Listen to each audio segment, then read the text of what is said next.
Hello students, I hope you all are doing well. I'm very happy to interact with you again while teaching second chapter of geography, physical features of India. Before starting the lesson, let me take a help of your previous knowledge about our physical features of our country. So on this map you can see, and here also in this picture you can see the various physical features. Now a mountain is there, hill, somewhere you can find desert, plains. Now, if I want to relate these physical features here in our India, you know well that in our north we have huge wall like mountain Himalayas, then we have desert in west, we have long coastal line east and west, we have islands also. Here we have great plains of India, northern plains of India, and we have our plateau where we are staying. Yes, right? So but in grade 9, you are not just going to learn about these physical features, but you are going to learn how these physical features have been formed.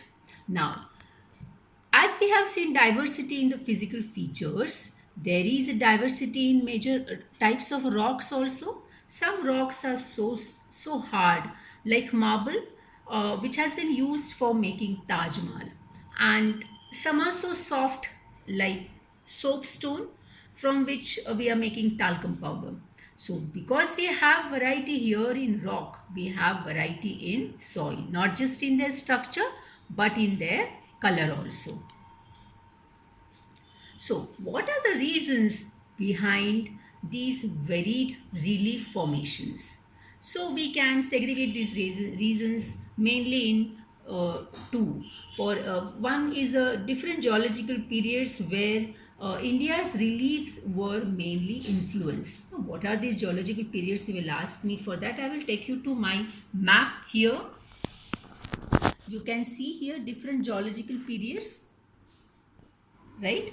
So in all geological periods our globe is of same size, but inside that all continents you can see in green color, they are of different shapes and sizes, right? But when you come to the last period here, tertiary period, here somehow these continents are looking something we can recognize. Oh, here you can locate somewhere India also, South America, Africa, right? So there was constant movement of these continents. Okay, so those that million years ago this movement was started, and this overall we are calling them as a geological period. So our Indian landmass, Indian huge large landmass, formed during almost all different geological periods, and all our land on our relief structures were influenced by that. Okay, now the second reason is different types of processes such as weathering, erosion, depositions. They have created and modified these relief structure to the present forms. How, that we will see in the coming slides. Now we will further understand the formation of these physical features with the help of some theories. So there is a theory of plate tectonic. Now what is that plate tectonic? According to this theory, you know the crust of our earth, that is the uppermost part of the earth, that has been formed out of seven major and some minor plates. I hope you know this well. And there is a constant movement of these plates, and because of that there is a pressure building up of stresses within these plates and the continents, continental rocks, and there is a movement like a folding movement from which mountains are made, there is a faulting movement, and there is a volcanic activity. Okay, so because of faulting movement there might be plains. Okay, so because of these movements there is a formation of various physical features. Now, broadly, this plate movement, as we discussed before, they can be classified in three types. One is a divergent, where two plates you can see here, they are moving away from each other, and they are forming here divergent boundary. Like East African Great Rift Valley is an example of this divergent boundary. Like our Himalaya was formed because of this two plates, they came together, and there was a collision, they crumbled, and the Great Himalayas were formed. So there is one movement called convergent movement and transform movement. So here they move, two plates move horizontally, okay, and they form the boundary here. So California's Great Fault is also example of this movement, of this transform movement.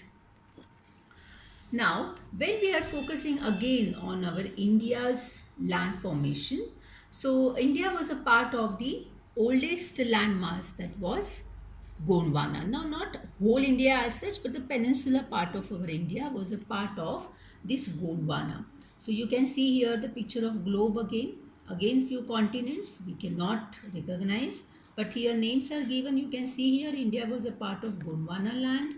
You can see here Australia, Antarctica, India, Africa, South America. These today's continents were part of this Gondwana land.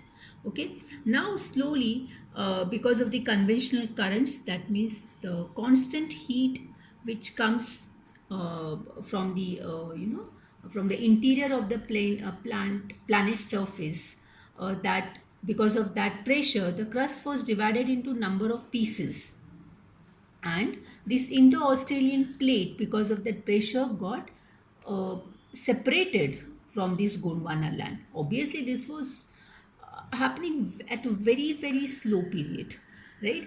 And this particular plate, Indo-Australia plate, got drifted towards north. Now you can see here Tethys Ocean is there between this Eurasia and Indo-Australian plate.